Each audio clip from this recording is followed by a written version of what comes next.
Today's text comes from Mark 14. I would invite you to read along. I'll begin in verse 12. Mark 14, I'll begin in verse 12.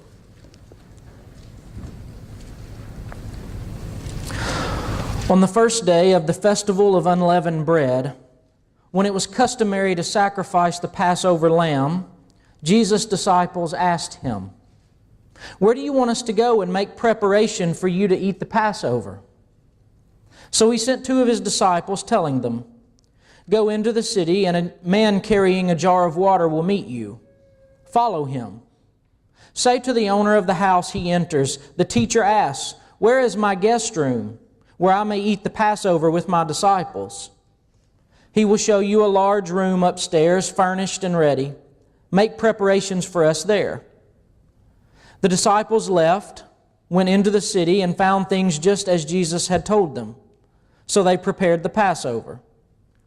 When evening came, Jesus arrived with the 12. While they were reclining at the table eating, he said, "Truly, I tell you, one of you will betray me, one who is eating with me." They were saddened, and one by one said to him, "Surely you don't mean me?" "It is one of the 12, he replied, "one who dips bread into the bowl with me. The Son of Man will go just as it is written about him. But woe to the man who betrays the Son of Man. It would be better for him if he had not been born." While they were eating, Jesus took bread, and when he had given thanks, he broke it and gave it to his disciples, saying, "Take it, this is my body." And he took the cup, and when he had given thanks, he gave it to them, and they all drank from it. "This is my blood of the covenant, which is poured out for many," he said to them. "Truly, I tell you, I will not drink again from the fruit of the vine until that day when I drink it new in the kingdom of God." When they had sung a hymn, they went out to the Mount of Olives. This is the word of the Lord.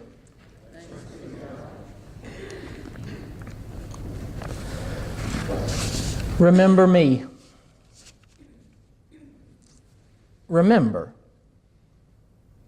I think most people, when they hear the word remember, they think of some passive activity, a passive memory, just mentally recollecting something from days gone by. I imagine history students sitting in some classroom in some university debating something that happened 100 years ago. What really happened, they ask. And it does. It takes some cognitive strength to go back in time and imagine a reality from years gone by. That takes some work. But there's another sort of remembering. It's a sort of remembering that most people in the West are alien to. It's the sort of remembering that we're not very good at. It's a more active way of remembering. We all do it whether we realize it or not. When I was in middle school, I had a friend who had a bad habit of dipping skull. That's what he did. One day I was over at his house. I remember it was a Friday. We were headed to a high school football game later in the day. We were out in his backyard. He had a weight bench and we were lifting weights, trying to get some muscles and all, you know. And he said, "Here, try this skull." I said, "I don't want that stuff. It stinks." He said, "No, it puts hair on your chest and bass in your voice." And I needed more of both of those. And so he gave me the spearmint skull. I took a pinch. By the way, just for the record, every wrong thing I've ever done in my life I've been talked into doing, just so you all know. I took a pinch of the spearmint skull and I put it in my mouth. No joke. 5 seconds after I put it in my mouth, I hiccuped. And I swallowed half of it. And 10 seconds later, the burn hadn't even gone away yet. I hiccuped again. And I swallowed the other half of it. And I said to my friend, "Uh-oh." And he said, "What do you mean, uh-oh?" And I said, "I just swallowed the skull." He said, "How much of it?" I said, "All of it." He said, "Uh-oh." 10 minutes went by. I said, man, I'm doing all right. It's not a problem. I'm going to make it. I'm doing okay. 30 minutes later, I was on my knees in his backyard, repenting from my transgressions. I've been to a lot of high school football games. That was the most miserable I have ever been in my life. It's about as sick as I've ever been in my life. And to this day, if the right fragrance of spearmint passes under my nose, it takes me to a place I don't want to be. My digestive system, gets into a posture of defense already the moment I smell spearmint. That's the kind of memory I'm talking about. It's not so much cognitive. It's not so much that my mind went back there. It's that every time I smell a certain kind of spearmint, the past comes to here. That's the kind of memory I'm talking about. I remember when I was a child, one of my earliest memories, my granddad, one of my heroes, best friends growing up, he bought me this clown. I was probably 3 or 4 years old, and so the clown was life-size. It was as big as I was. And at first I liked it, but I'm not sure what it was. Maybe the first makeup I've ever seen on a guy, or maybe it was the perpetual smile that freaked me out. I don't know, but over the course of time, this clown became nightmarish for me. And that's what happened. One Friday night, I had a nightmare that this clown chased me around the house. And no matter how fast I ran, and I ran as fast as I could, the clown was right behind me, laughing, saying, "Can't you go faster? Can't you go faster?" And so I woke up Saturday morning in a cold sweat. I ran into the kitchen and I said to my mom, the safest person in the world to confess these things to, I said to my mom, "The clown chased me around the house all night long. I was exhausted." And she said, "Oh, it's okay. It was just a dream." And she made breakfast, and I ate breakfast and went back to my room to play. About 10 minutes later, she yelled from the kitchen, "Preston!" And little did I know that in those 10 minutes of time, Mom had taken that clown. And we had a string that hung from the attic in the hallway. Do y'all know what I'm talking about? You pull the string and the door comes down. This is my mom, y'all. And she tied this life-size clown to this string. And so I rounded, as an obedient child, I was running towards my mom's voice, and I rounded the corner in the hallway, and there was this cloud dangling in midair. And I don't know what I did, but my mom laughed, is what all I remember. My mom laughed. And to this day, if I see a clown, I usually go the opposite direction. It just takes me to a place. It brings the past very much into the present. That's happened in other ways too, other more meaningful ways. A few years ago, when Rebecca and I were dating, we went to the movies to watch Saving Private Ryan. Y'all remember that movie? Powerful war movie. I don't know what we were doing watching that on a date, but that's what we were doing. A few rows in front of us was an older man in his 70s, 80s, I gathered. And we absorbed this World War II movie, and it was over, and I turned to Rebecca and I said, "Boy, that was a good movie." And we walked past that man, and tears were streaming down his face. We remembered, but he remembered. And I remember a few years ago, in my former church, we were planning worship, and I was preaching on David and Goliath, the David and Goliath story, and the focus was on the strength of God. And one of our staff members in worship, I don't even remember who, said we should have a basket of rocks on the altar table. And as a time of response, in the time of response, we should have the people come forward and pick up a rock and just put it somewhere important as a tangible reminder of the strength of God in our lives. Rocks are in David's story, and rocks as strength. It just makes sense. I said, "Oh, that's cheesy. Let's don't do it." They said, "Yeah, let's do it." And so we did it. That day in worship, people came forward and picked up rocks. Later that week, I received a phone call. A family in our church, older couple, their son had just died a few months earlier because of a brain tumor. And his son, their grandson, that specific week, had gone to the lake. And on his way, driving back to Oklahoma City, had had a horrific accident on the interstate. And when I received the call, death was imminent. So I hustled up to the hospital, and there the family was, brokenhearted. I embraced Joe Owens. And Joe hugged me, tears streaming down his face. And he said, "Preston, there's only one thing that's kept me on my feet this afternoon." And I said, "Oh yeah?" And he reached into his pocket and he pulled out that rock. And he said, "That's the only thing that's kept me going today."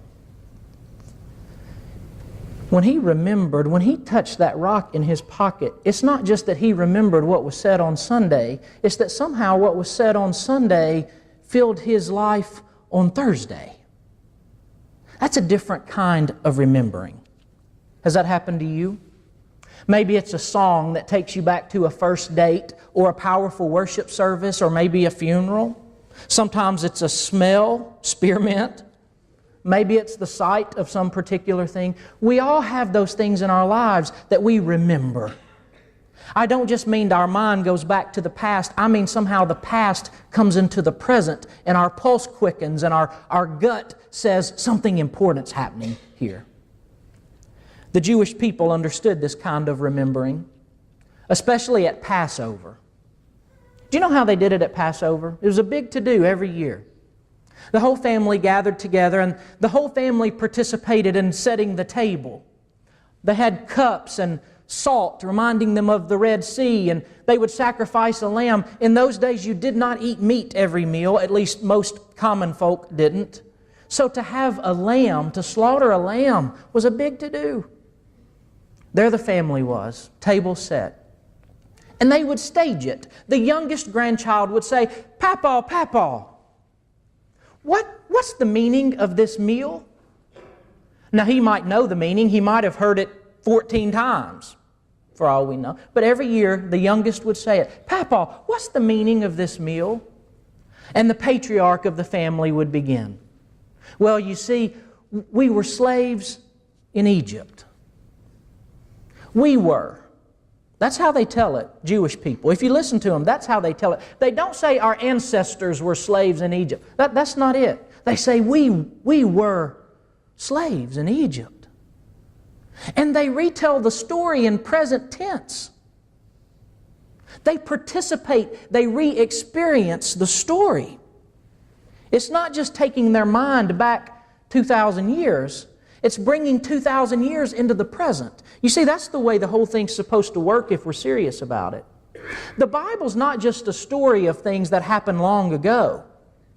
The Bible is a story of things that happen over and over and over and over and over again if we just open up our eyes. The past wasn't past to them. The past was still with them. The past is embedded in the womb of the present. It's still with us. And therefore, for Passover, for the Jewish people, it was a grand celebration. Can I chase a rabbit just very quickly this morning? I think we've lost that as Christians through the years.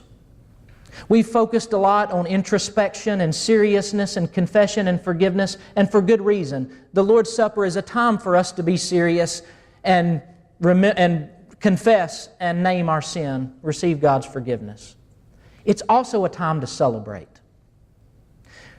The earliest Christian Lord's Suppers were born amidst the Jewish tradition of Passover. And somehow I think we've done a bad job of maintaining the celebratory element of the Lord's Supper. This is supposed to be one of the most joyous things we ever do. Thanksgiving, just in God's name. And that night in the upper room, the disciples gathered expecting Passover. But Jesus began to speak and He redefined the elements. The bread on the table, which typically reminded Jews of the manna which fell from heaven and sustained them in the wilderness. Jesus took that manna bread and said, "Here, this is my body broken for you. I will be what sustains you in the wilderness." And He took the cup and the image of blood, which usually reminded them of the blood over the doorposts, you might remember. And Jesus said, "This is the blood of a new covenant, Not the old covenant, a new covenant. He redefined the elements. And then He said, whenever you eat this bread or drink from this cup, what? Remember me. I don't think He was just saying, recall what happened a long time ago. I think He was saying, let what happened a long time ago be something that happens even now. Let it end today. Remember. But this table doesn't just look back. It looks forward too, doesn't it? Did you hear what Jesus said? I won't drink from this cup again until what? I drink it anew in the kingdom of God. The Lord's Supper doesn't just remind us of what Jesus did for us once upon a time. It also calls our attention forward, calls our dreams forward to that inevitable kingdom when all the wrong is made right and all the broken is made whole. When God's kingdom comes on earth even as it is in heaven. When the kingdom of God comes. The Lord's Supper, this table, calls us to that kingdom table. How many of Jesus' parables went something like this? The kingdom of God is like a banquet. And the Lord's Supper reminds us of that glorious banquet which lies ahead for us. Another table. I believe that at this table, the past and the present and the future collapse into what Jewish people call the eternal now. The eternal now. The now of this moment. All of the past and all of the future and all of the present collapse into this eternal now. Not just remember in a passive way. Not just taking your mind back there, but letting back there come in here. And so this morning I invite you to remember. Not just to remember how much He loved you, but to remember how much He loves you. Immeasurable, boundless love. I invite you to remember His forgiveness for those of you who came in weighed down by sin today. Reminding you that at this very table, He broke bread with one He knew would deny Him and one He knew would betray Him. And He said, my body broken for you. I invite you to remember His love in profound places of pain. For those of you who came in here hurting today and broken, let His love seep down into those cracks, into the heart and soul of that pain. I invite you to remember all that He's seen you through and all that He's seeing you through. And I invite you to count your joys on the best days of your life, on your lives. I also invite you to dream a little, to look into the future and dream of a kingdom in which all are welcome. To dream of the kingdom in which we are all equal before Him and we live in a place of justice and goodness. To dream of a kingdom where our identity comes from nothing but Him. Where who we are is seen in light of who He is. Brothers and sisters, I think all too often we think of Jesus as some historical figure once upon a time. And we dream of the kingdom out there in the future somewhere once upon a time. But if we remember well, we'll remember differently. This is not about once upon a time, and this is not about once upon a time.